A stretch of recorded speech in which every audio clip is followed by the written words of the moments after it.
کودک ما 4 ساله است. ما به او کم کم قرآن را یاد میدهیم و او را برای شنیدن قرآن کریم عادت میکنیم. اینچنین برای او قصه های از پیامبرمان صلی الله علیه و سلم را و معامله ایشان با حیوانات را نقل میکنیم و بعضی عبرت ها را به شکل مختصر و آسان بیان میکنیم. اینچنین حرکت میکنیم که کم کم در این روش درباره حیوانات معلومات پیدا کند و درباره آنها فکر کند که الله سبحانه و تعالی این حیوانات را چه خیل آفریده است. به او میگوییم که الله تعالی یگانه است، الله تعالی صمد است، یعنی بی نیاز است.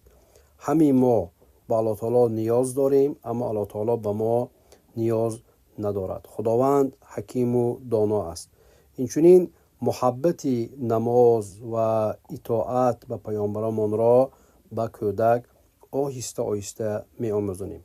چخیل میگوییم همین خدایی که ما را آفرید، به ما این قدر نعمت ها را عطا کرد، ما را دوست می دارد. تو را نیز کودک هم دوست می دارد.